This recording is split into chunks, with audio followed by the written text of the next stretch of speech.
everyone, welcome back. It's getting exciting. We are going to do some lower extremity stretches and then not long, and then 5 minutes of meditation, a really quick meditation, just to switch our mental state. And then we're going to do some lower extremity power moves.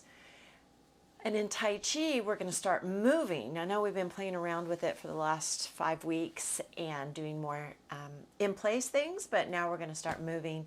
So it's getting exciting. We're getting more and more advanced as we go along, but we're taking baby steps because this kind of work actually is a lifetime of work. So we're taking baby steps to just get our foundations correct. Let's go ahead and start in a stretching position. Let's start with the straddle, and I know you're sore from yesterday, so we're going to work that out a little. Very tall spine, just hinge forward from the hip joints at first to engage the inner thighs, the adductors. If you want to flex at the ankles, you'll feel the calves pull in as well. Tailbone is trying to point towards the wall behind you. Shoulder blades down the back. And just lean forward. And in a moment, when you get to your lowest spot, then you can start to round if you like, and make sure that you're not propping up on your elbows. So either, hands in tight. This is probably the toughest position, is your hands here. Here you have a little support, or they can be out more, whatever you like, but no locking and propping. Take big inhales and big exhales. So this course is called Mind, Body, Spirit, No Nonsense. The first 3 weeks we did the body and the mind, and then we started pulling in the spirit in week 4 and 5, because the arm of the spirit is the breath. So 4 and 5, we started pulling in the arm of the spirit and wrapping it around the body and mind, harnessing the body and mind together with the breath. And that's your first stage. And we've introduced the spirit. Now we're going to start walking in here with the spirit from here on. We've got to pull that piece in, because that's the elusive piece that everybody has difficulty with,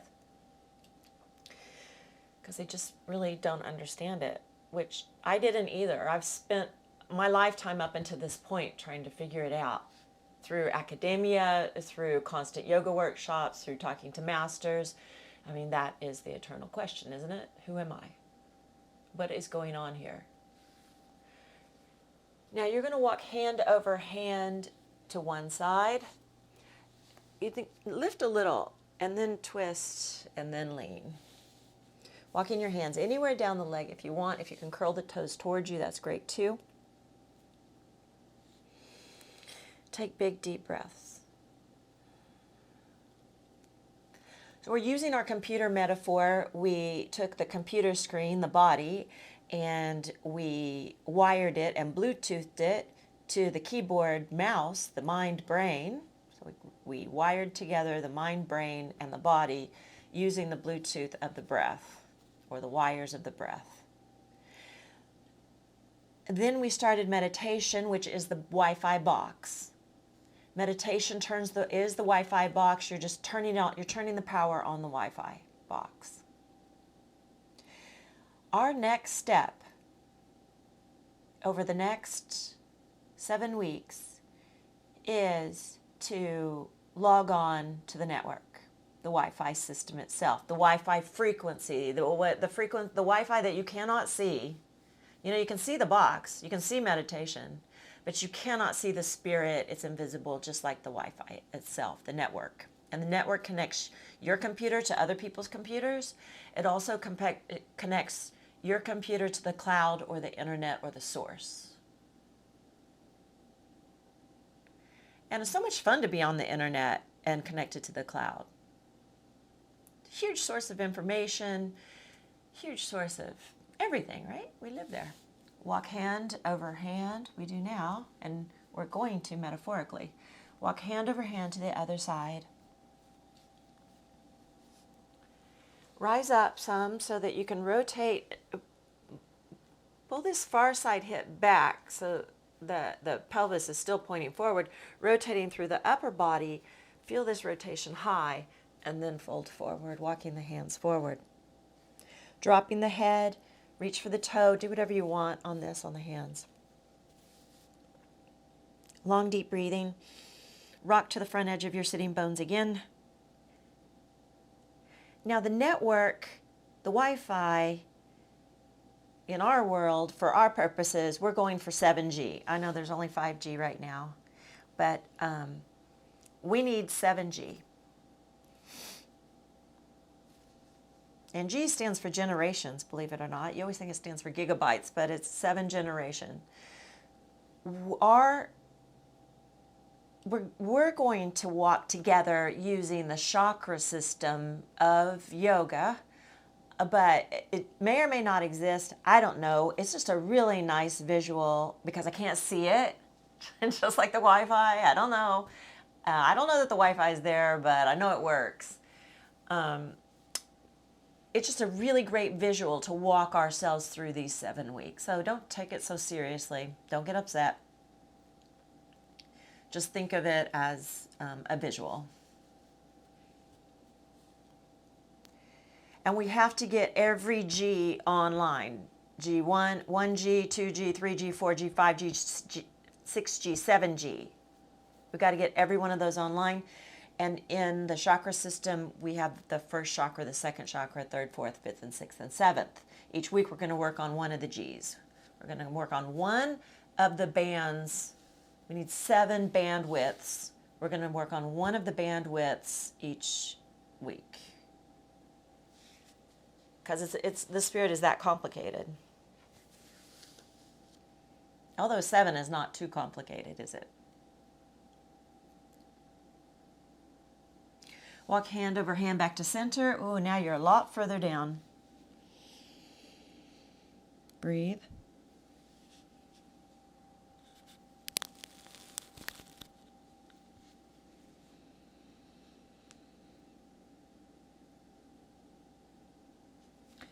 The first bandwidth, the first chakra, is supposed to be at the tailbone. So bring your awareness to the tailbone. And that's why we're working the legs this week, because the yogis also believe there are body parts attached to each energy center. So the tailbone is attached to the chakra, is attached to the legs.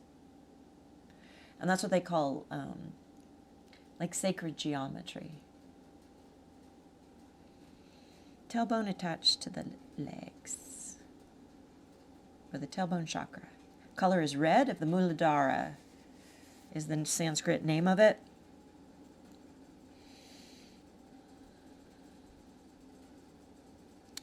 There's a yoga truth, one little sentence attached to each energy center, and the yoga truth here is what they consider the universal truth, is all is one. All is one. Now remember I said the Christian sacraments, there are 7 Christian sacraments, are lined up exactly like this, and so are the 10 sephiros of the Jewish religion. They have the same topics. The topic of the sacrament is baptism, where all come to one through baptism. It's believed in Christianity. Again, all is one. All are coming to one. That's a universal truth.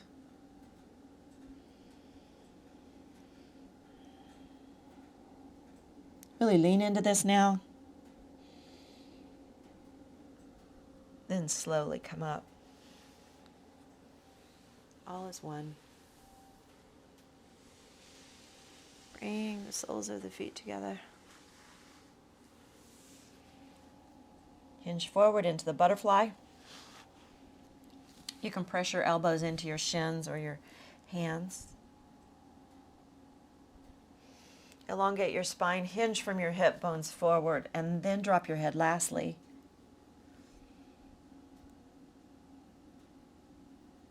Roll up through your spine, inhaling for the big, I'm calling it the pigeon pretzel these days, because it is the pigeon, but it has become more of a pretzel, right?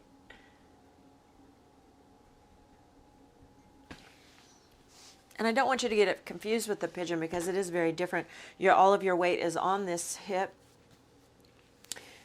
Knee is at a 90-degree angle like a box. This leg goes back as you lean forward. Chest to the mid-shin or ankle area. If you're on your elbows, walk them out.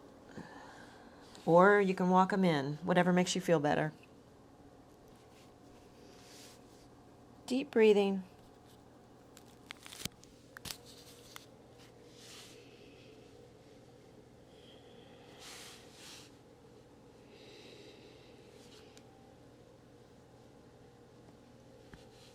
Now, the 7 deadly sins that we've been talking about are also, there's 7 of those, and they are attached to these different energy centers. They line up with them on the same topic. This is all getting very coincidental, isn't it? No, not a coincidence. These things all line up for a reason.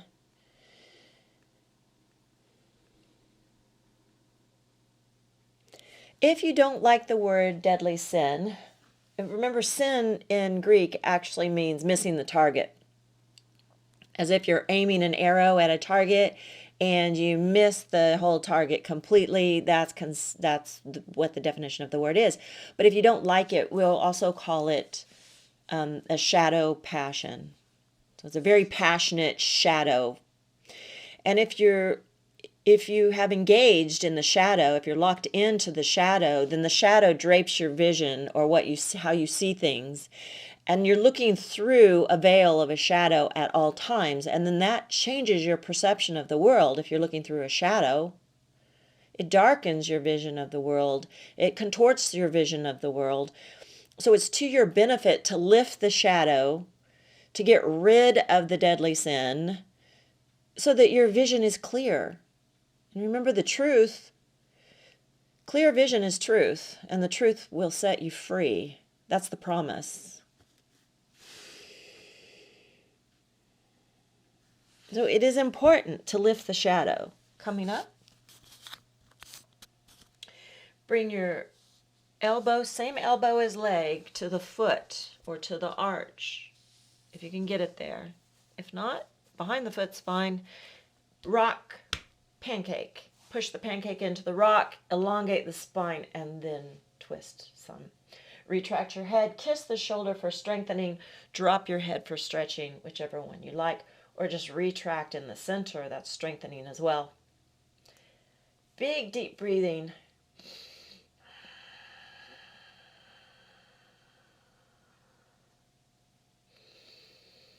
Now, how do we lift the shadow?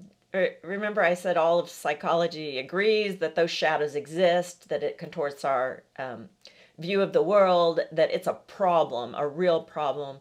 And they called the compilation of all of the deadly sins, all of the shadows, they call that the false self. The false self is all 7 of them together.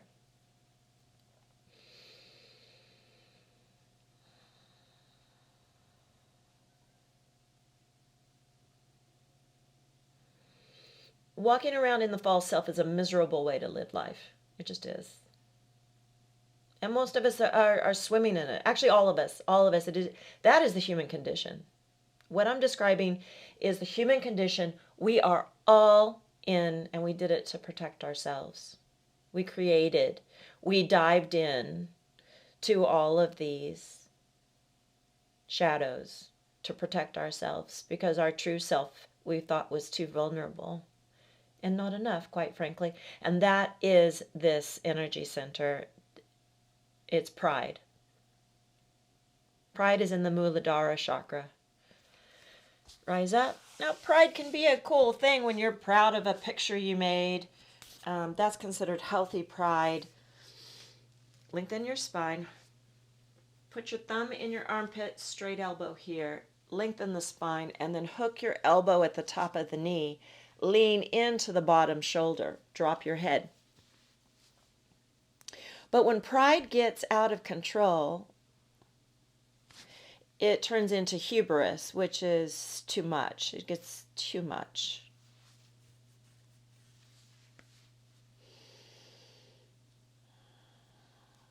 pride is triggered by two things. Our hubris, our excessive pride, is triggered by two things. One is fear of humiliation. That is our greatest detriment to humankind, is our fear of humiliation. Fear of humiliation and crisis will also do it. Crisis. That shouldn't have happened to me. I'm all that. I'm better than that. That doesn't happen to me. Crisis. Humiliation has to do with our tribe. So this is a very tribal base. This is at the base of the spine. It's a very foundational problem, shadow. Anytime you move into us versus them, my tribe versus your tribe, competition, like not fun competition, real competition, with someone, against someone, you're moving into pride.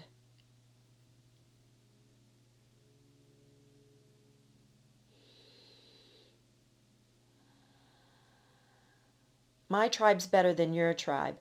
And then you move into, I can't be humiliated in front of my tribe, and there's your pride. It also sets up a crisis of, I'm not good enough for my tribe. I'll never be good enough for my tribe. I'm going to try to be good enough for my tribe. So I'm going to do the right job, job my tribe wants me to do. I'm going to say the things my tribe wants me to say. I'm going to dress the way my tribe wants me to dress. I'm going to cut my hair the way the tribe wants me to cut my hair. And your tribe can be anything. It can be your religious affiliation. It can be your political affiliation, any affiliation, any group that you're in, your best friends, your small group, your family. Those are all tribes. Most of us are members of like 8 or 9 tribes. And we're trying to balance those tribes. And a lot of times we put the same members in that tribe. Like the same people we play soccer with are also the same people we get married to, and we get into their families. And then we hang out with them, so they're our friend tribe as well. And then we follow their politics. And so the same small group is also our political, religious, sports family. And then it gets intense, because that is one serious tribe. You do everything the tribe pretty much, you're following the tribe, what they believe, what they think, where they're going, what they want you to do, what they think you should do, how much money they think you should make, whether you're a loser or a winner. You buy into their belief system. Release and roll up. And that is a shadow, because that's not who you are. Rock back and forth. That's who you've affiliated with. And you picked up their beliefs, which are not yours. You think they are because you want them to be, because you want to be part of that tribe.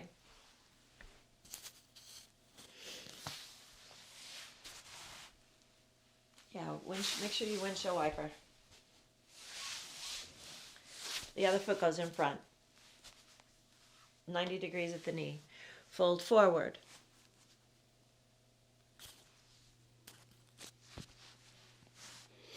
And doing this work doesn't mean you're going to get rid of your friends. You're not.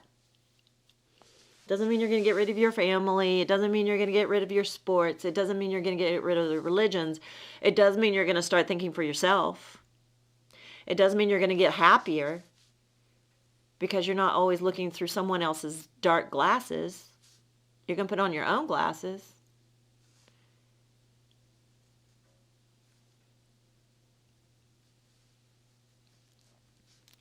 I will tell you this, they're not going to like you very much.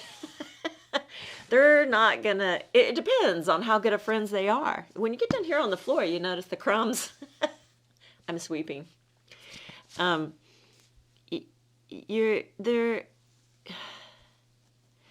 not going to like that you're taking your dark glasses off. You're taking your shadow glasses off. They are not, I guarantee that. They're not going to like it. But your real friends won't care. They're like, oh, you're changing. Good for you. That's fantastic. Those are your real friends. Your friends that were your friends just because they want you to be part of their shadow, Those are going to probably drop away. They don't have to completely drop away, but you probably won't be calling, they won't be calling you every day. And that's okay, because you'll have lots of other friends.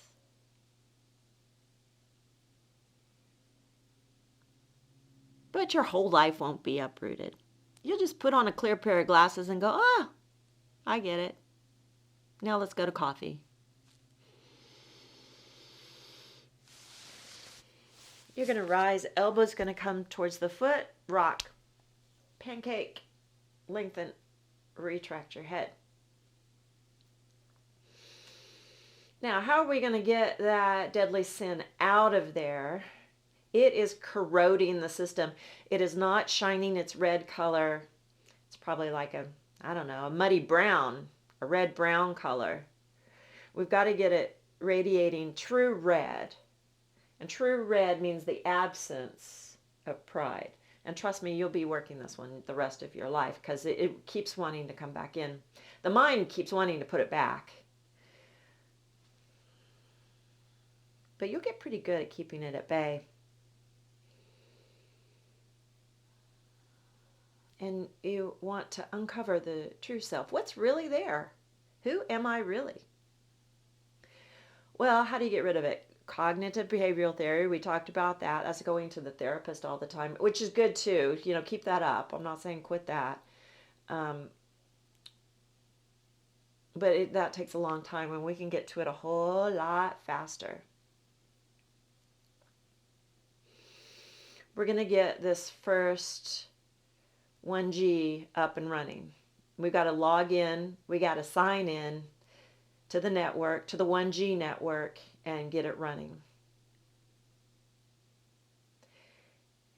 And the login and the password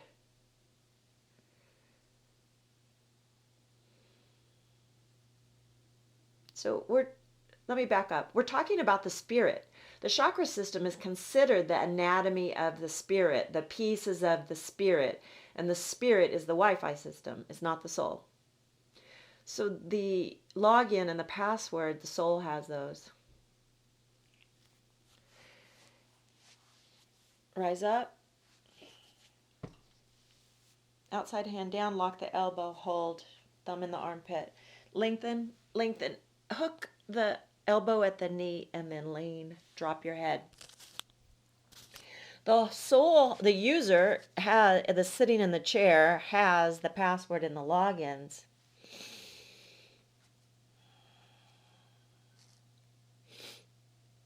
And the user puts those in through prayer. Have you ever tried to log into your computer and you keep getting the password wrong? You either have the cap locks on or you forget to put one letter in, and you keep putting the password in, and you keep putting the password in, and then it locks you out for 5 minutes, and then you try it again and you look it up and go, oh, dang it, where is this password? So the soul has the passwords, but it's the prayer that gets the password right to unlock it. So the user uses prayer to put the codes in. And remember last time I said Jesus himself, I looked it up, and it's actually a little different than what I said, or the translation can be different. Remember I said, ask and you shall receive? Well, the early translations are like that, but when people went back and looked at it, some of the later translations are, keep asking and you will receive. Keep knocking and the door will open. Keep doing it. You got to keep doing it. I like this translation so much better because it's the truth. You got to do it every day. And if it doesn't unlock, you just keep putting it in until you figure it out. Until it unlocks, because it will. If you keep working the system, you will get the passwords to unlock the network. Sometimes you have to ask somebody. Sometimes you have to reset your password, and then it goes back to your email, and it takes you some extra effort. That's fine. You don't just walk away and go, doesn't work. You keep asking, and you will receive. Keep knocking, and the door will open. Same thing here.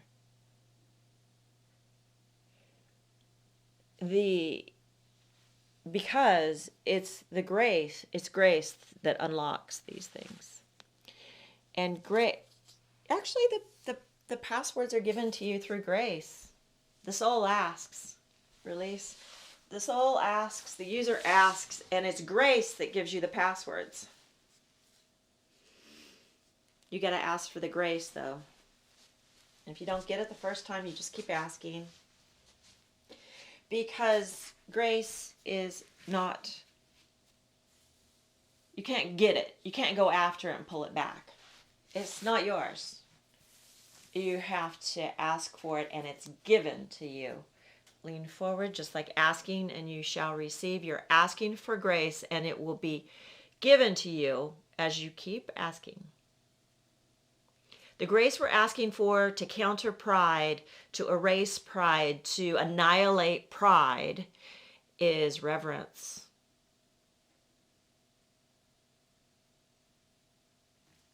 The gate, foot into the thigh, reach down long. Let's put the hand behind the back. Drop your head, lean forward into your sitting bone, or the front side of your sitting bones, and press down into the hip of the bent knee. Drop your head. You do want this stretch. Big deep breathing.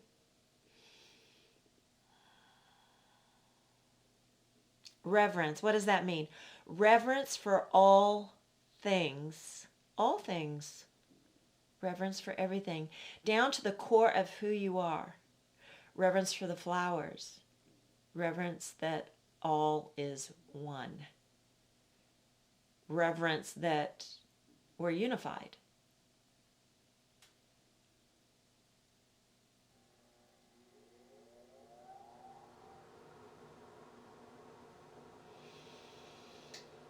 Reverence for God or the universe, however you see that. And I'm not here to tell you about religion. I really don't care what your religion is. I really don't. This is not about religion. This is about setting up the system. If you have a religion, that's great. I mean, a religion is a system of rituals. And rituals, we love rituals. They make processes easy for us, and that's fine. But the system has to be set up or the rituals don't work. It's like standing there going, I want to talk to the internet cloud, and you don't have a computer. Like, ain't going to happen. No matter how much you think it's happening, it's not.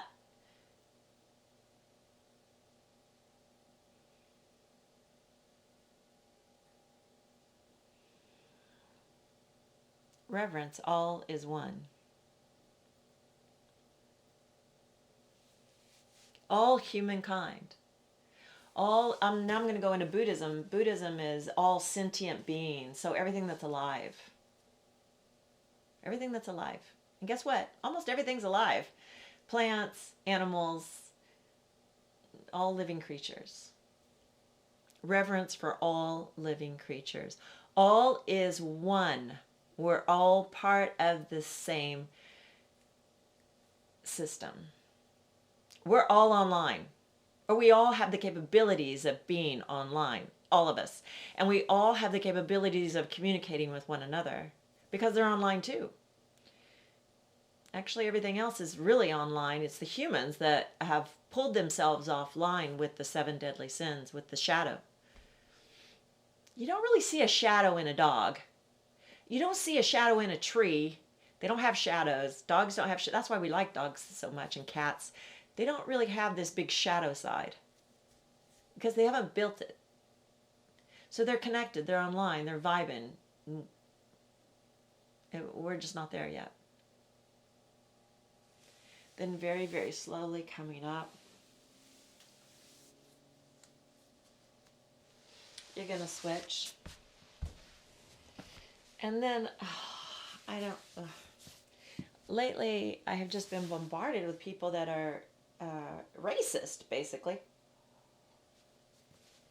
Talking to me about it, of all people.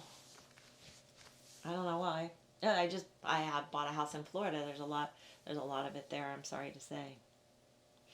You're going to slide down the leg, hand behind your back. And they want to tell me about it. And this is what I have to say about that. I was just watching PBS last week. It was an animal show. It was a nature show. And I learned that, and you probably already know, our DNA is a 99%, not 90, 99% match to chimpanzees. And we are a 99% DNA match, identical to gorillas as well. A little more chimpanzees than gorillas, but they're still both in the 99 percentile. So before you get all uppity on your big high horse, your big prideful high horse of your race and how important it is, I want you to remember that you are a 99% match to a monkey. You are no more than a monkey with a big brain. That's the difference. We have a bigger brain. Big deal. It doesn't matter what your color of your skin is. It doesn't matter what your race is. What you're telling me is your tribe is better than my tribe. And we're back to where we are right now at this moment, pride. We're sitting in the first chakra, in the shadow of the first chakra, which is pride. Tribal, me versus you. And we're trying to drum up some way that I'm better than you. And that is a lie. The truth will set you free. All is one.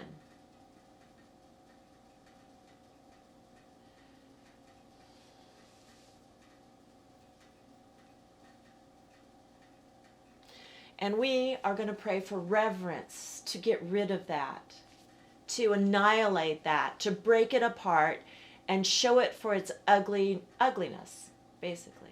It's shadow. It's shadow. It's darkness. Shadow, darkness. It does not belong there. And the only way to get rid of it, I'm sorry, it's the only way I have seen. And I have been researching and looking and looking and looking. The only way to get rid of it is to pray for the grace associated with it to annihilate it, which is a co-creation. I'm going to ask, which means I have to ask. I'm part of this system. I'm going to ask, I'm going to knock, I'm going to say, I'm the user. I'm going to say, hey, I want out of this. I want this shadow gone. Grace, what are the codes? What are the codes? And Grace is all around you, and then it's going to come to you, and it's going to go, try this number. And you put it in there, and you got the 1G open. And the shadow is off of it. The shadow is the obstacle. The shadow is the block. The shadow is the firewall. Think of a firewall in a computer that won't let you through. It won't let you. I work in a hospital. I have a firewall. I can't get out to Facebook, and Facebook can't get to me. I cannot use that system. I cannot use that Wi-Fi, that piece of the Wi-Fi. I cannot use that 1G. So I'm going to ask for the codes from Grace. Grace, give me the codes to get the 1G online. Give me the codes to annihilate this firewall of pride so that I can get through this. I can get this 1G set up. Hey man, I got 6 more to load. Just give me the one to get this through. And then every incident through my week, when I find myself going into my tribe, oh, PTs, there's another one, my work. Oh, the PTs, there's nurses there. The PTs do this, and nurses are all that. And the doctors are all this. There's another little tribe of things going on. Whenever I find myself moving into that, I have to go, there's my pride, ask for reverence, ask all is one. This person I'm talking to is one with me. Whether it's a nurse or a doctor or a CNA, it doesn't matter. We are one. And then the communication line will open up. The 1G will open up between the two of us, and I can get my point across. And we can communicate and get the job done. That's how this all works. And then come to center, and you're going to come out.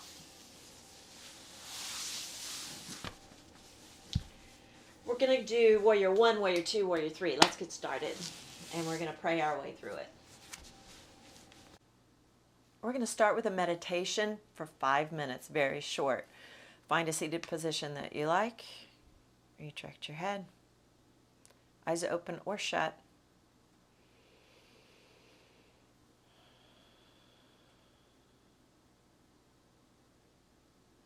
Pretend you're above a staircase and you're going to walk down. You're on the 10th step. Walking down 9. Feel the step beneath your feet. 8. Step down 7. 6. 5. On the 4th step, you're going deeper. 3rd step, even deeper.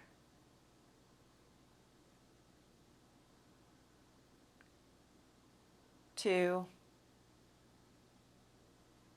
1.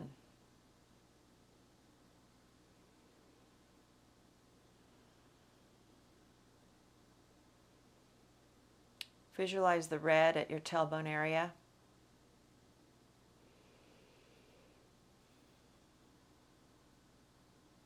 Reverence.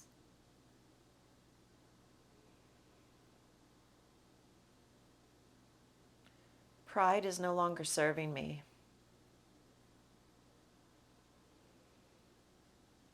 Pride is creating suffering in my life and others. I ask for reverence. Please send me the grace of reverence. I need it.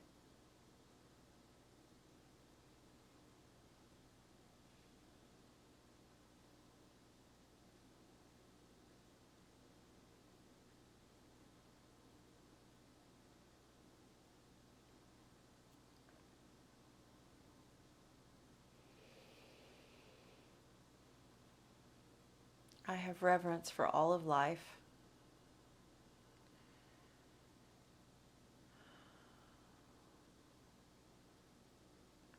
I see that we are one small planet in a solar system that's inside the Milky Way galaxy. And there are 100 billion other galaxies.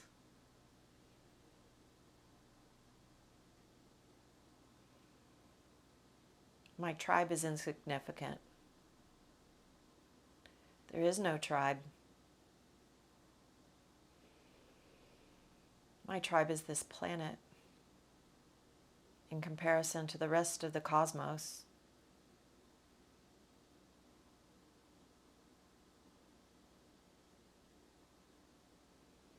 My tribe is everything on this planet. Every sentient being,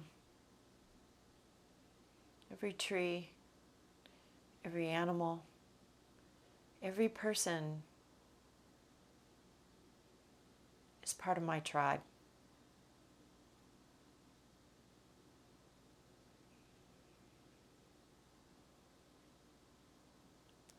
And someday, if I meet someone from another planet, we will be part of the same cosmos tribe.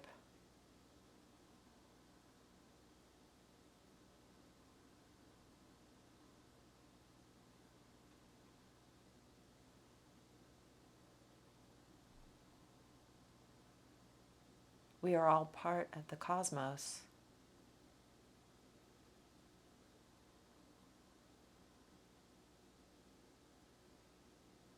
There is no sub-tribe. That's part of my imagination. All is one.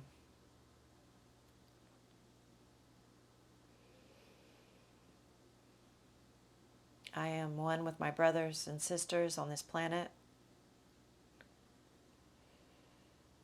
I am one with the Lord.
Very slowly come to a standing position as we move into the leg poses of reverence. Starting with Warrior 3, build your mountain. Inhale, arms rise. Exhale, step forward onto the right foot. Hinge at the standing hip. Breathe like you mean it. Ujjayi. Reverence. Please send me reverence. All is one. I'm one with the earth. I'm one with the day.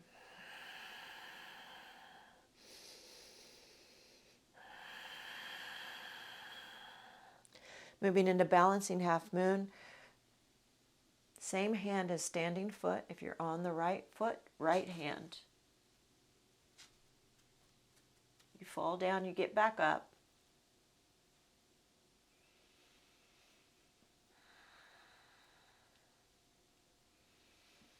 Lengthen the spine. Shoulders away from ears.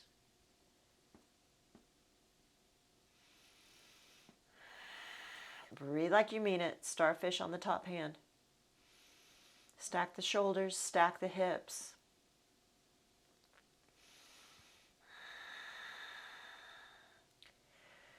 Reverence for the earth I touch. Reverence for all the beings that are on this planet. I pray for deeper reverence. Bending the front knee, step back into a Warrior 2. Maybe widen your stance until your knee is directly over the ankle. Belly in and up.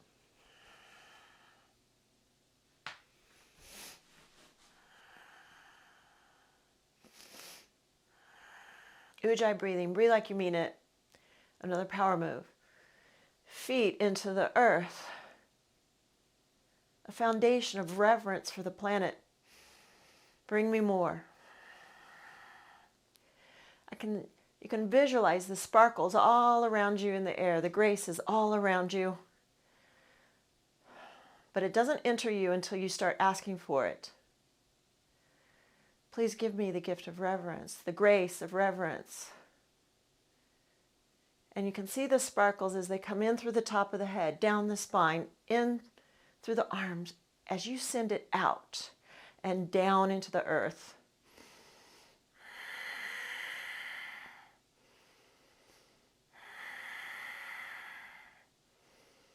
I revere all that is. All that is. The planets, the galaxies.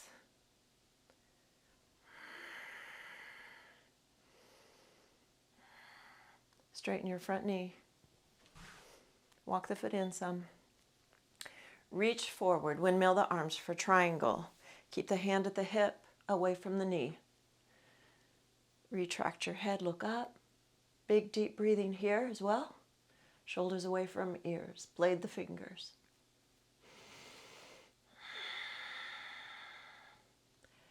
Reverence. Please, the gift of reverence. I am open to receiving.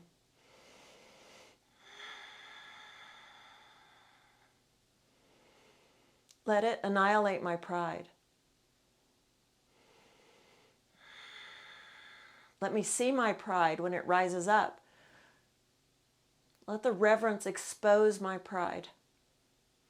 When it comes up every day, and it will, I see it very clearly.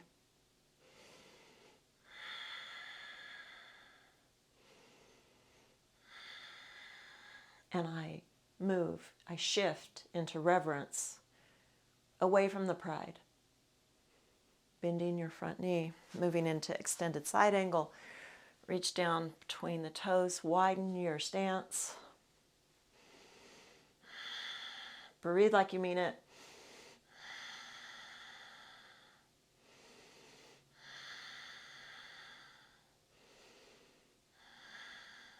Come up and out. Going to switch feet. Shake it out a little. Mountain pose.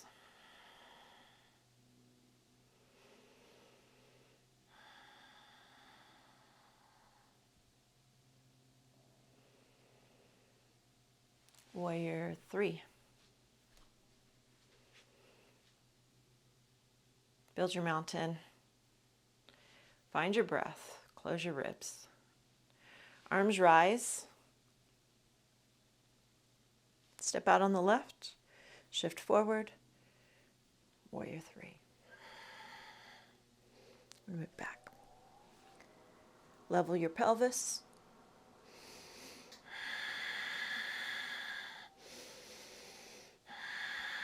See the red at the tailbone becoming redder and redder as you see the pride for the shadow that it is, and ask for more reverence. Bending your knee, same hand as foot goes to the ground.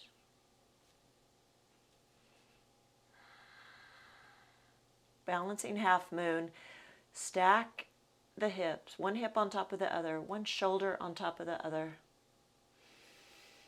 Lengthen your spine again, lifting the leg. Reverence for the earth I'm looking at.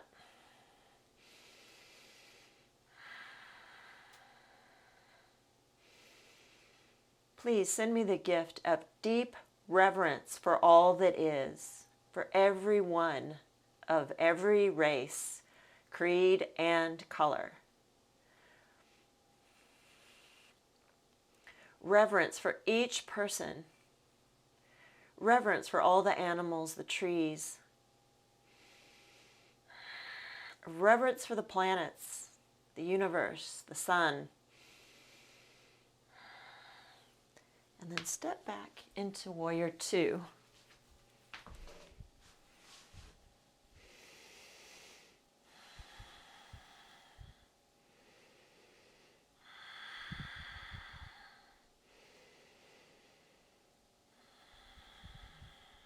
Ujjayi breathing. Breathe like you mean it.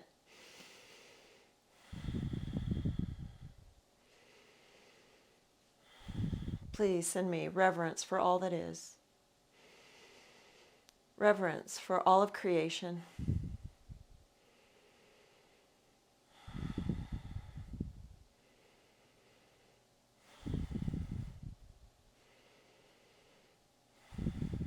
Reverence for you. Reverence for me.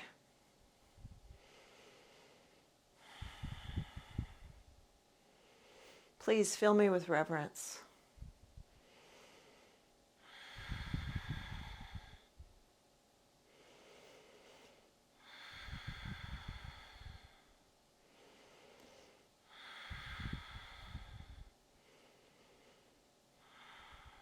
Triangle. Hand on the hip. Hinge forward. Step in.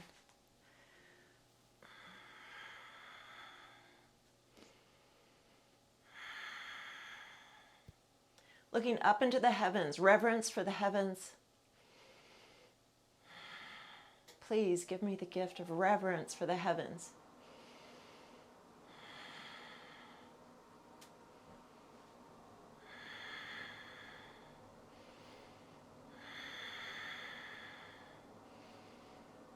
Turn your palm up.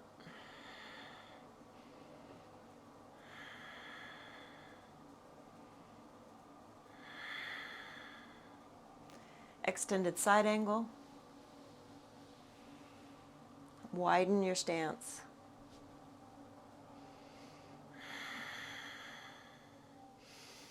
Reverence for the heavens. Reverence for the unseen.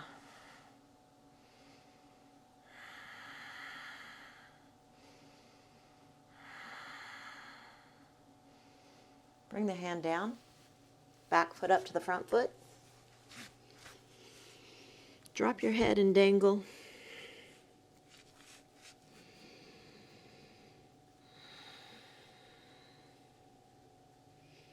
If this is too much for your head, you can be at a flat back.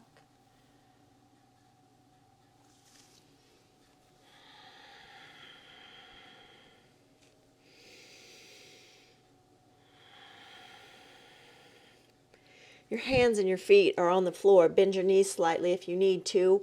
Reverence into the earth and all that is on it. Pulsing reverence from your heart, down your arms into the earth, down your legs into the earth. Reverence for the earth itself and all that it gives you. Reverence for everything standing on the planet. Reverence for all that is. The universal truth, all is one. All is interconnected.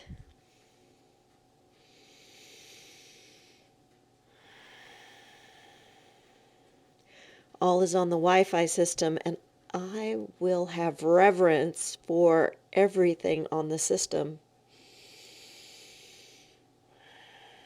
Please send me more reverence. I need more reverence. I ask for more reverence.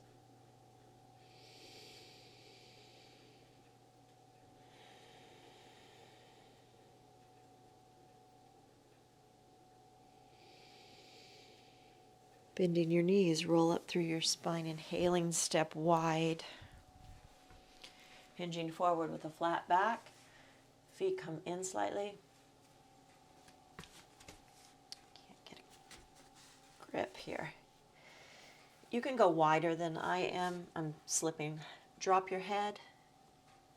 Reach to the outer edges of your feet.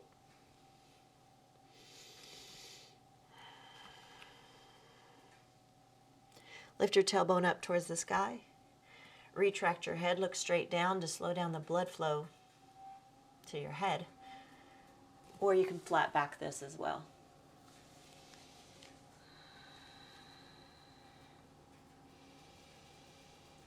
All is one.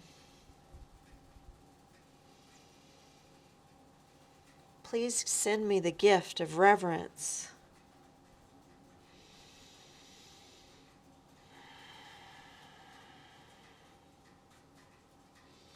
I need it to annihilate my pride. I need it to lift the shadow self. I need it to see clearly, past my pride.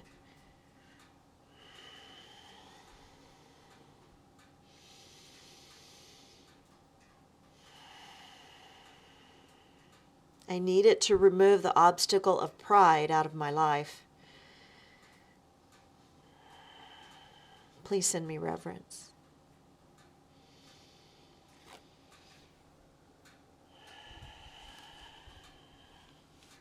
Heel toe in, bend your knees, roll up through your spine, inhaling. We'll start Tai Chi. This is called Taming the Horse's Mane. We're starting to move into more moving Tai Chi actual activities now, since we've become so advanced. You're going to turn the left foot in and the right foot out. So you're in a mini lunge. You need to be in a lunge to create this channel. We're going to do one hand at a time. Bring the back leg arm, bring it behind your back. And the arm in the front, bring it back by your hip. All your weight goes above your back leg to start. And then exhale and throw a frisbee, shoulder height. Bringing your weight onto the front leg.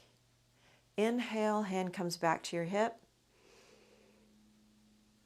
Exhale, throw a frisbee. Inhale, back to your hip. So the hips are staying the same direction. They're not facing in the direction of the foot. They're slightly turned out, maybe 45 degrees. But your torso is going to turn all the way to the back. Keep it, the hips are going to stay still the whole time. And as you throw the Frisbee, there's a slight turn in the upper back. Inhale, bring it back, slight turn, twist, rotation in the upper back, hips stay still. Exhale, throw. Inhale. And exhale, throw. Shoulder height. This elbow points down. So the elbow point points down. You're not out like this. It's down. And that recruits the external rotators of the rotator cuff. So this is a rotator cuff strengthening, but that's actually the alignment of the shoulder should be here. Elbow pointing down. If I bent it, you can see it more. Throw it out. Elbow points down. Bring it back. That also drives your shoulder down away from your ear where it belongs for safety. So I'm just shifting my weight from the back to the front as I throw the Frisbee and point the elbow down.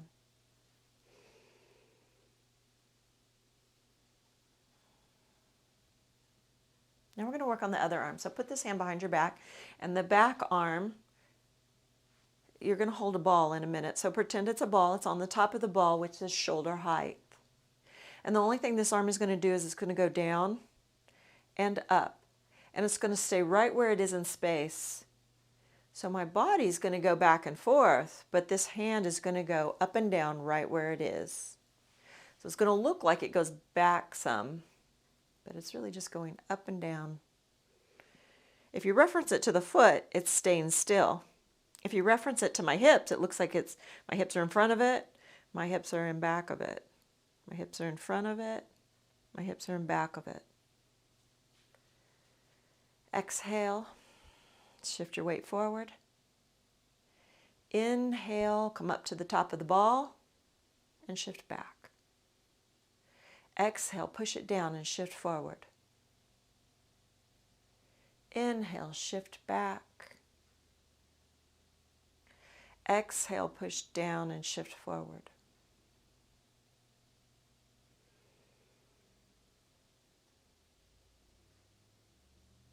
Exhale.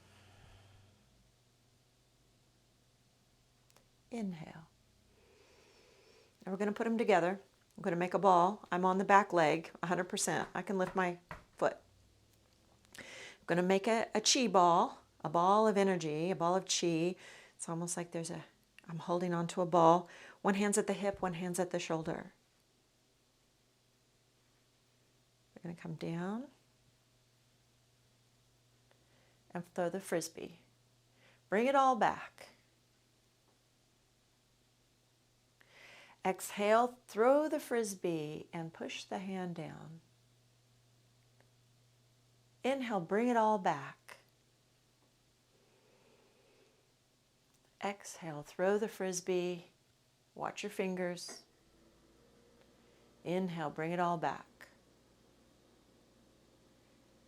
Exhale, throw the Frisbee. Elbow points down. Inhale, bring it all back. Hold the ball. Exhale, throw the Frisbee. Elbow points down. Inhale, bring it all back and hold the ball. It's like a beach ball. Exhale, throw the Frisbee. Elbow points down. Inhale, bring it all back to the ball. Inhale, throw the Frisbee. Elbow points down. Exhale, bring it all back. Keep going at your own tempo. And we're going to add one little thing to this. Come back to the ball. Think of the beach ball, and as you shift your weight, the beach ball is getting, the chi ball, the energy ball is getting smaller and smaller and smaller. And so the hands are coming real close together, and then you're pulling them apart, like you're raking these top fingers across a horse's mane. It's as if there's a horse's mane. like this handkerchief in your hand. You're holding the horse's mane like this, and your top hand is going through the mane and untangling the hairs. So the bottom hand is supporting the mane, the top hand is raking through. Hence the name of the exercise.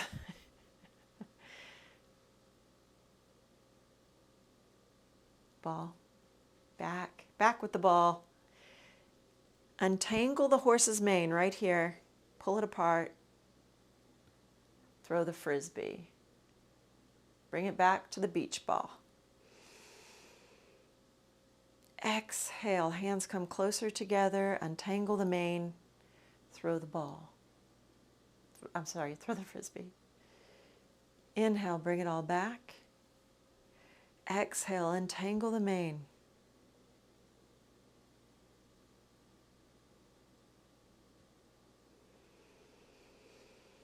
You're making the horse's life better, more organized, less chaotic. So this is a metaphor for cleaning the chaos out of your mane.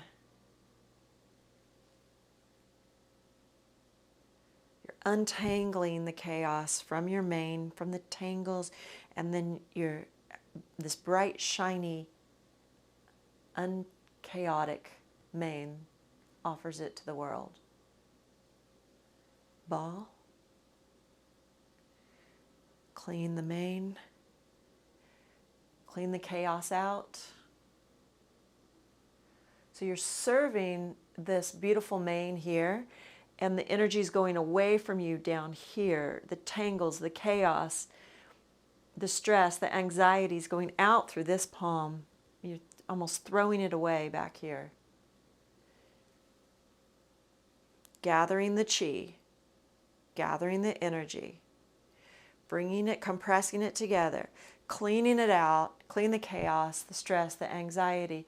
Serve the world with your beautiful mane, throwing away the chaos to the back. Getting rid of it.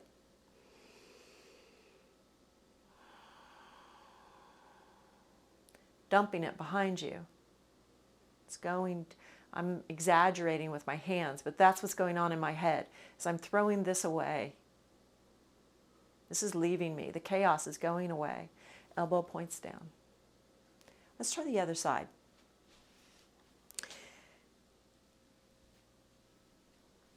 Foot turns in slightly, so your hips are facing this way, the knee is facing this way, the foot is facing this way, that less anxiety at the knee. Shift your weight back. Hold the chi ball. Let's do one at a time. This front arm comes to the back hip. Throw the frisbee. Shift your weight forward. Throw the frisbee. Shoulder height. Elbow point must point down to save the shoulder. Inhale. Exhale. Throw the frisbee. Shift weight forward. Inhale. Exhale. Throw the frisbee. Elbow points down.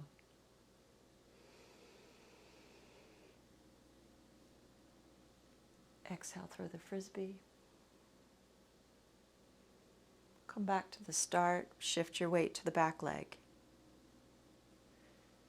The twisting happens in the upper torso, not the hips. Well, at the very end, the hip comes in. I'll show you. And many times they'll lift this front foot even, so there's no weight on it. Exhale, throw the frisbee. A little bit of the hips come forward. Come forward a little.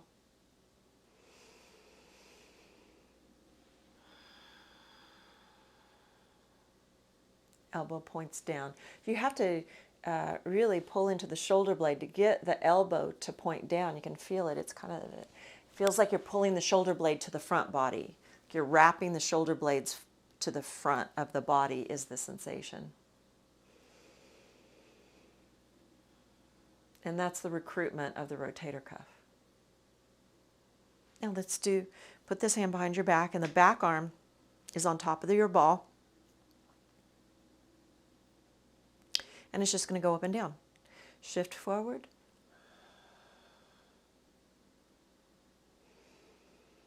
Shift back, it goes to the top of the ball. Shift forward, it goes to the bottom of the ball.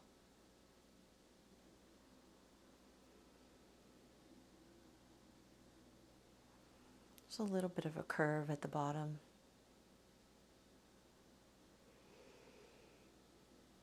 Inhale, exhale, inhale, exhale, inhale, exhale. So I made my foot a little, the stance a little wider because my knee's going too far over my ankle. So if you widen your stance, the knee won't go so far past the ankle. It stresses out the knee. Okay, let's put it all together. So you're at the back of your leg, the back leg, all the weight, holding the big beach ball. The back arm's on top. Shift your weight forward as you throw the frisbee and push down. Inhale, bring it all back to where it was.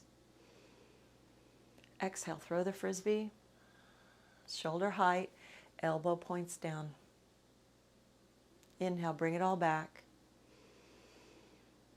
Exhale, throw the frisbee. Inhale, bring it all back. Now we're going to add that untangling the main piece. So as you come through, bring the ball gets smaller, smaller, smaller, more compressed, more intense, and then the top hand is going to strip the mane of the chaos that's in it, the tangles, and you're going to serve your beautiful mane to the world, and the back hand is throwing away the chaos, the tangles. Inhale, bring it all back to the beach ball. Exhale, untangle the mane.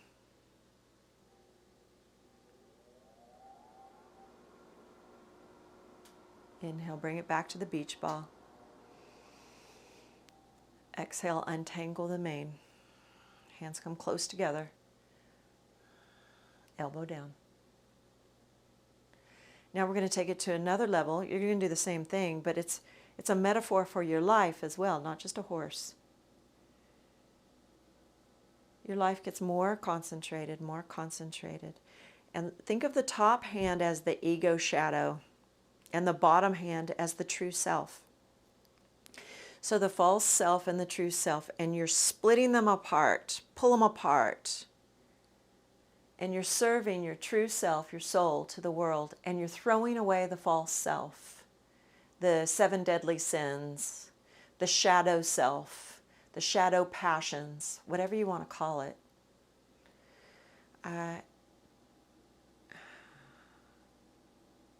A paraphrase of Shakespeare, a rose by any other name is still a rose. It's all the same thing. It doesn't really matter what you call it.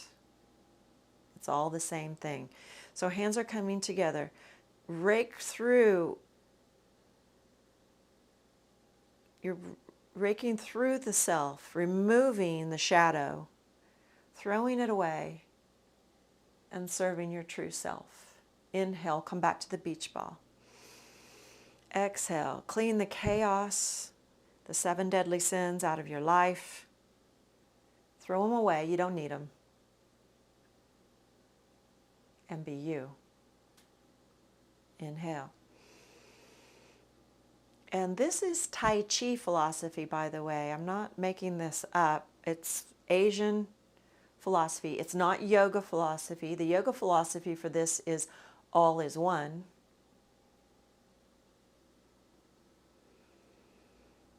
The Tai Chi philosophy is this.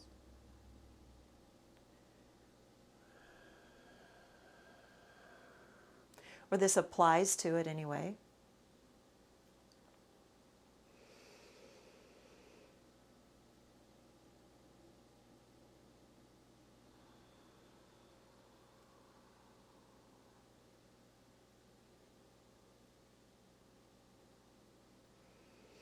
And it is the act of reverence that rids it. So right here, the reverence comes in. Reverence, reverence, reverence. Reverence is going to strip through and untangle the chaos of pride and throw it away. And you're left with you to serve. Inhale. Reverence comes in. Reverence, reverence. You're compressing yourself.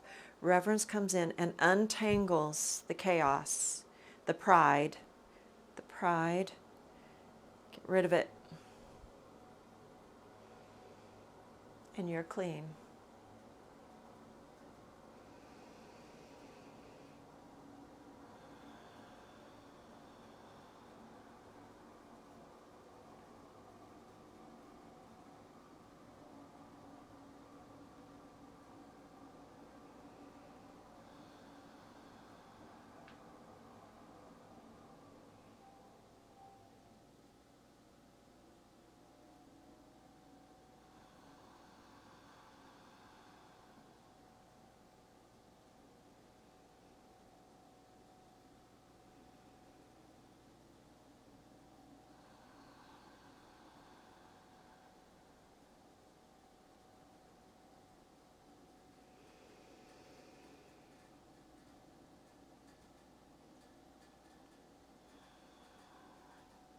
Comb the pride away and let it go behind you. Let it go. It's that simple.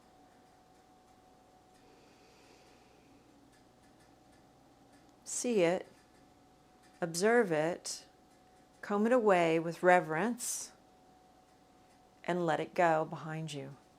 It no longer serves.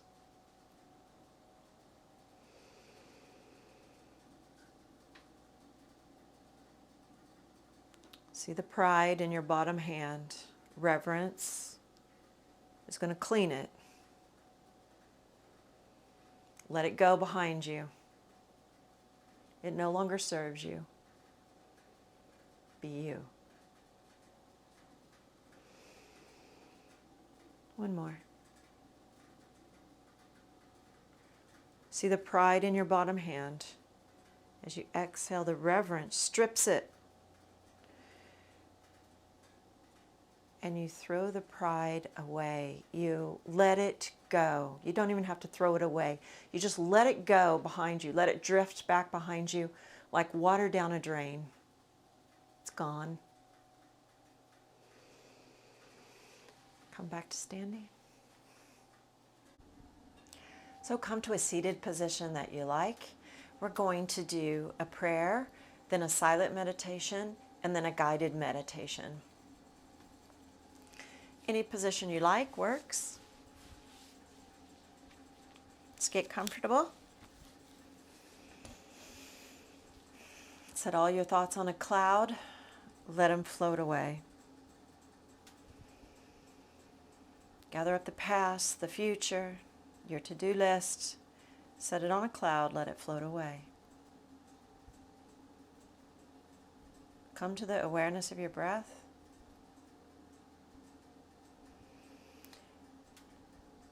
I'm going to take you to your inner castle. I'm going to lead you across the drawbridge with a prayer. I want you to make sure that you're not going to be disturbed.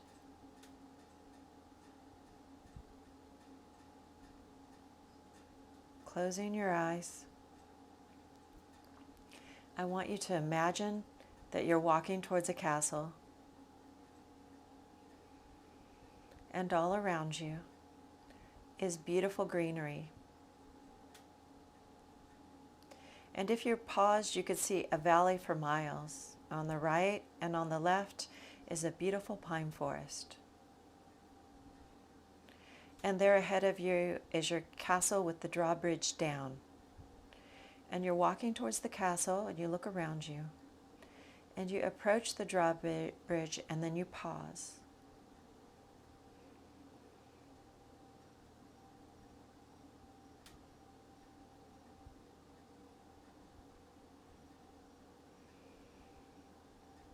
And you walk towards your castle.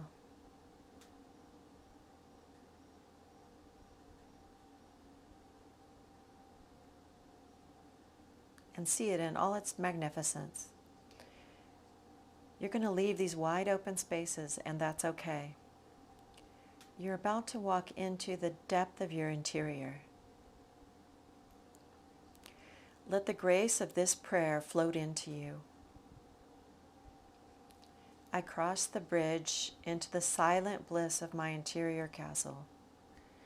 I close the drawbridge and forbid all outside influences from entry into this holy place that is my soul.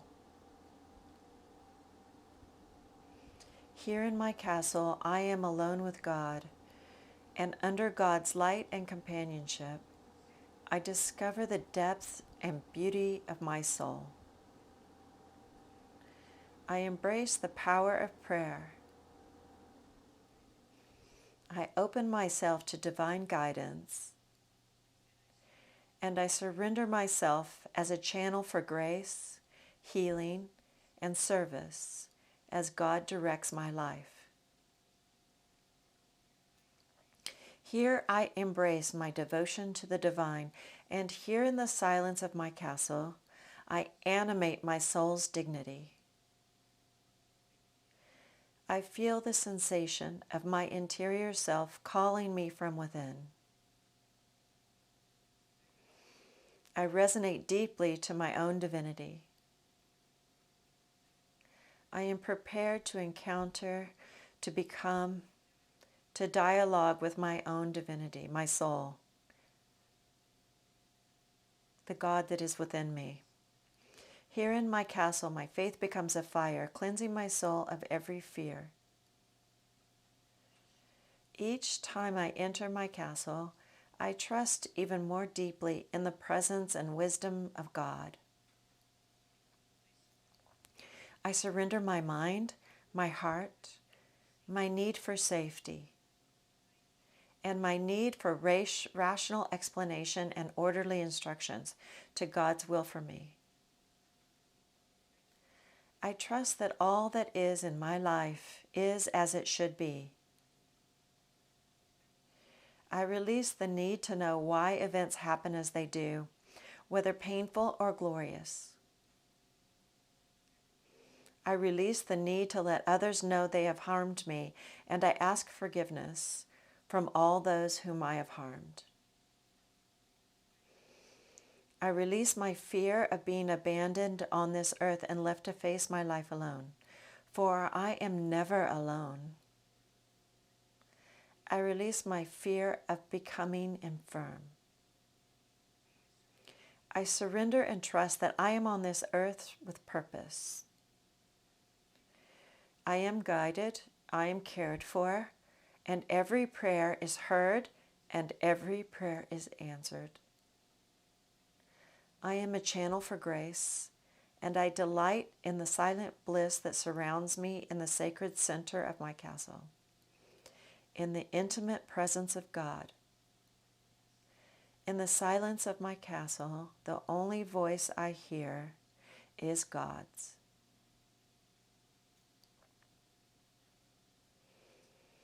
I want you to imagine that you are now in the center of your castle, in a beautiful, beautiful courtyard. And I want you to picture yourself turning around and closing the drawbridge. And in the beautiful center of the castle, I want you to deeply feel, perceive a silence deep in your soul for the first time. Deep in your soul, go to your belly. Go deep in your belly and feel yourself completely surrounded by the love of God. Here you are safe, safe. All your needs are taken care of. You truly are known by God. You are fully known. Your life deeply matters. No matter the chaos in this moment, your deeply matters. Your life deeply matters. You have entered your castle. You have entered your soul. This is your first mansion, the mansion of chaos, the mansion of humility, and the mansion of the seduction of God.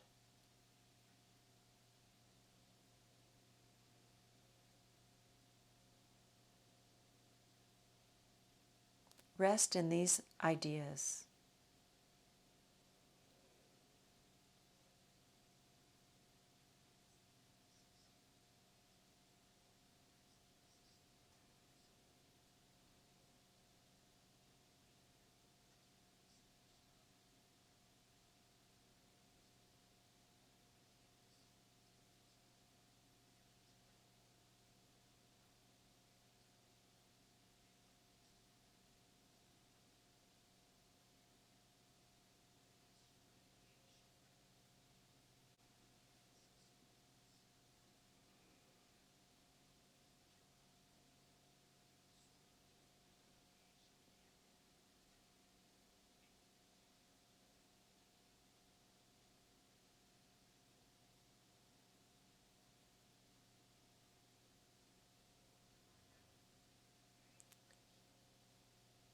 You are now in the court of humiliation, which is associated with pride. I want you to imagine this court in your castle, what it looks like. It's torch lit, and you're walking down on stone floors, and the walls are thick, and it's familiar. You know this place, but it feels very deep. It feels very, very silent. And on the right is a door, and it's a thick wooden door, and I want you to open it up, and you hear it go. Walk in, and in a room there is a chair, an easy leather chair, and there's a little table and a candle lit. Go sit there. You're on a little rug, and there's a letter waiting for you, and the letter is between you and your soul. This is a room where you and your soul are going to discuss the controlling influences through your life that humiliation has had over you, and the fear of being humiliated, which leads to pride. And throughout your life, the fear of being humiliated has penetrated in so many ways, influencing what you've done, what you do, the choices you make, who you love, how you've loved, whether you're forgiven, whether you pick up the phone to call someone you've longed to speak to, but you won't because of pride. How many times you would love to have said something or done something, but your response is, what will they think of me? How many times you've been instructed in your gut to do something, but you haven't, because you thought, no, because what if I fail? What if I am humiliated? This room is thick. This is a hall of records. What you're going to discover as you sit in this room, in your soul, is that this room hurts. This is a room of authority. And on this nightstand is a very thick pad of paper. And you're going to write notes to yourself as your soul reveals to you more and more. You were supposed to do this. You could have done that. Let's discuss this. Let's clean this out once and for all. Because at the root of so much humiliation is blame. In order to live with humiliation, You've had to find people to blame. And they're in this room too. And so you need to list how the fear of being humiliated has been an influence on you all of your life. From your hairstyle, to picking out your wardrobe, to determining whether or not you speak to people you've wanted to speak to, or not ever spoken to them again. To your grade school years, to who you've become friends with. You have a lot of work to do in this room, a great deal of work. I would encourage you to begin going back as far as you can in your memory and ask your soul to talk to you, to reveal, to just be with you. Just be with you.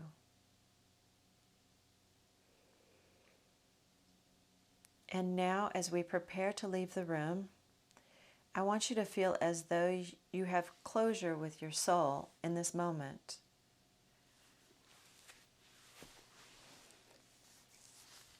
And I want you to feel a level of deep spiritual gratitude. I remind you that this is very profound and very difficult work. And yet, I want you to take a moment and feel how blissfully liberating this feels. Blissfully liberating. Every time you visit this room, your soul feels so grateful. And you feel so reverent for life. Now let's walk out of this room and close the door. Here in the court of humility, we're walking towards a room in which a focus of work is among the most important you will ever do in the first mansion of Pride. As you walk down, I want you to look to your left, and there's a rosewood door. There's a fragrance to the door. I want you to open it up, and as you go into the room, the walls are a soft yellow. When the room's very comfortable, a candle is lit. There's a beautiful chair. There's a lovely window. The room is set for deep introspective work, and there's a letter, always the letter from the soul with your instructions. Sit in the chair and open the letter. Take a deep breath. And as you dialogue with the soul, the question that you are focusing on, and put your attention deep in your soul, is a difficult question. Being humble is not easy. It could be one of the greatest challenges of your life. We don't associate being humble with power. We associate it with poverty, with vulnerability, with being cornered. The last thing we think about being humble is that it is God's ultimate shield of protection. And so anytime we have been humiliated, we rarely see through that it could be a blissful lesson in how to be humble.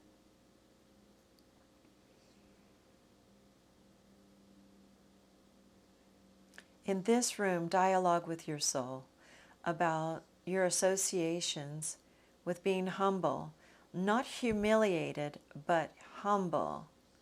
What do you associate it with? Why are you afraid of it? This is a room to come to when you are in situations where you know it is appropriate to be humble and you're afraid you won't be able to hold that position. Whenever you know you are about to go into a circumstance and you know you fear pride, arrogance coming up in you, and you know that is the worst part of you, you come in here and you pray in this room and you say, God, I need to be in great humility. Keep me humble. I need that shield. I cannot enter into this situation in arrogance and pride, or it will destroy me. And all the good that I could do in this moment on this earth, hubris comes from fear of being raped and my fear of being humiliated. And if you send me into this circumstance, you are sending me there. And I must go and trust. In this room, no matter when or in what circumstance, you must investigate what it is about being humble that intimidates you, so that you can build a deep, soul-filled respect for humility, trusting that humbleness is the deepest form of protection on this earth. It is your way to go into skies. It was the disguise of Jesus. It was the disguise of Buddha. It was the disguise of Gandhi. It was the disguise of every great human being given a great spiritual task, was first deeply humiliated so that they could be protected by humbleness. Learn this truth. Become this truth. Fall in love with this truth.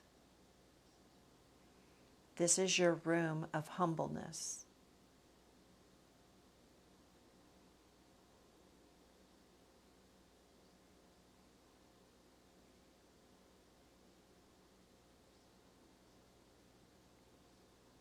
Stay in this deep, rich place as we journey to the next room.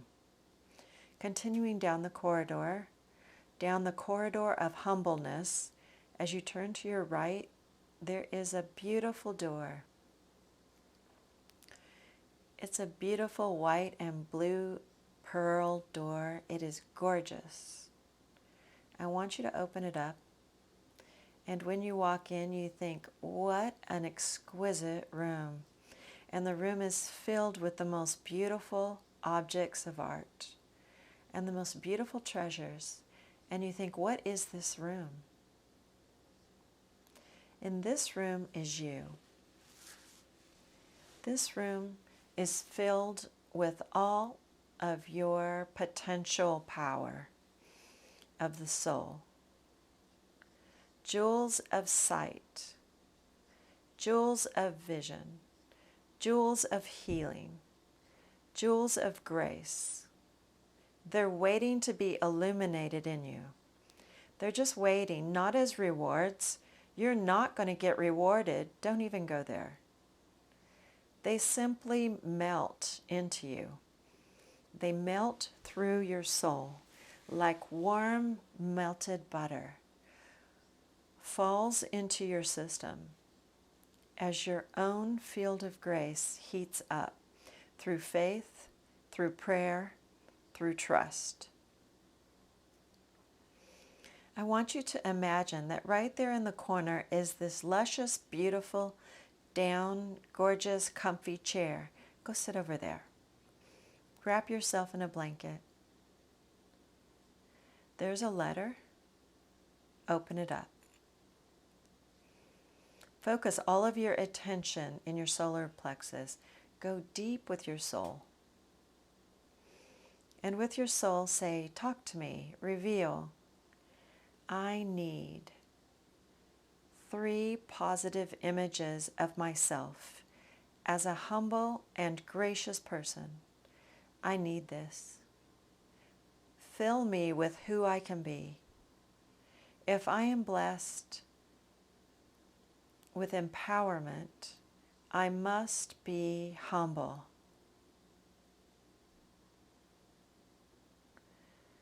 What am I as a humble person? Fill me with humility. I must image humbleness and mean it. I must be that. I must embody it. How can I be of service and remain in true humbleness? No matter what is asked from me, for you can send me into the heart of fame, into the heart of the public, or you can send me into obscurity. I take my hands off of that. Whatever it is, let me simply love humbleness. So in this room, no matter what jewel is given to you, no matter what has melted into your soul, you visualize all of your jewels melting, your soul becoming fully empowered, and you staying humble. I assure you, this is a challenge. I want you to image empowerment, and that sometimes your pride will come up, and sometimes you'll feel that, and this is good. This is good. Go through that, and then say, I see exactly where glamour might get me. Gotcha. Keep me humble. Always keep me humble. Remind me when glamour comes too close. Remind me when I feel arrogance come up. Remind me. Keep me humble as my gifts melt into my soul so that I can accept every one of the gifts that my soul has to offer. I do not want to block my empowerment for fear that I cannot handle my grace. My grace of reverence. This is the room of power, humbleness, and grace, all the graces. And anytime you feel I need to pull on a new inner resource, you come into this room and you say to your soul, I need a new gift, melt a new power into me. I need a new gift. You may feel it when you are not feeling well. You may feel it when you need to be of service to another person, when you need to be available as a source of grace for someone. You come in here and you visualize yourself on your knees praying, please pull the grace through me. I know my soul has the stamina. I know my soul has the stamina. And keep me humble as my soul is built and scaffolded towards illumination. Amen. Let it be so. Now, taking a deep breath, we're going to leave the castle through a stairway. You'll start on the first step. Step 1.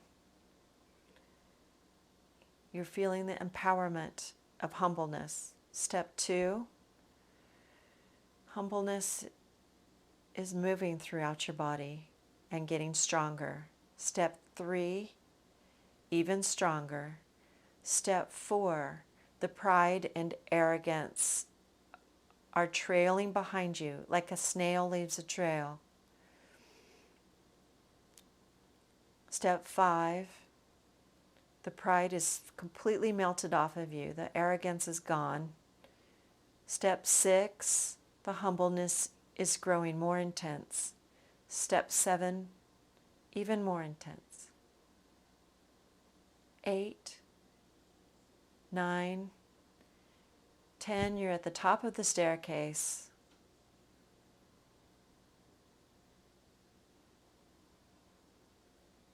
Bring your hands in front of your heart. Choose 3 blessings in your life and give thanks.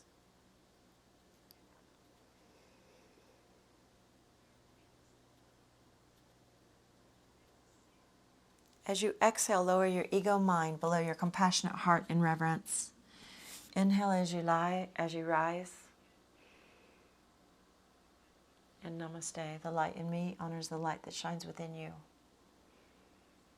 Amen. Let it be so.